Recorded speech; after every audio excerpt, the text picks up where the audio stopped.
en Wolof. Je fais un petit résumé sur ce qui s'est passé ce matin à Cambérène, parce que je rappelle que nous avons été dans le centre de vote de Seydina Issa Laye, où il y a 18 bureaux de vote, c'est-à-dire ça fait partie de l'un des centres les plus vraiment grands de Dakar.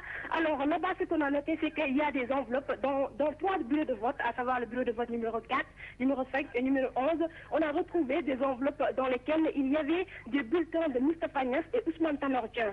Alors, lorsque les jeunes ont vu ça, ils ont interpellé les présidents du bureau de vote qui, à leur tour, ont arrêté le vote pour tout simplement procéder à une vérification des enveloppes. Et lorsqu'ils l'ont fait aussi, ils ont trouvé 3 enveloppes dans lesquelles il y avait effectivement des bulletins de Moustapha Niasse et de Tanor.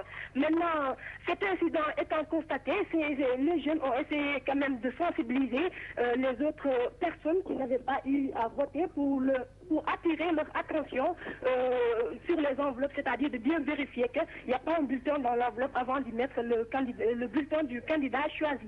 Alors, lorsque nous avons quitté Cambérène, nous sommes allés au Parcelles Assainies, où on était à l'école 11, au centre d'état civil. Là, on est à l'école 19.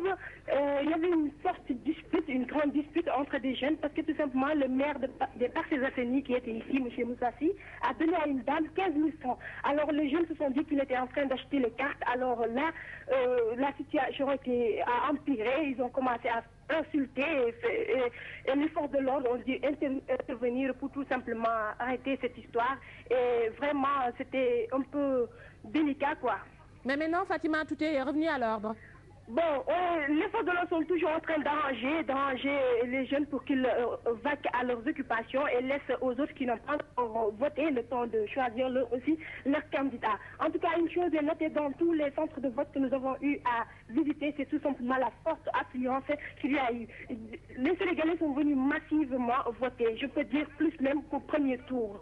Donc, on peut dire qu'ils sont déterminés, qu'ils veulent coûte que coûte élire celui qui dirigera ces pays pour ces 5 ou 7 prochaines années.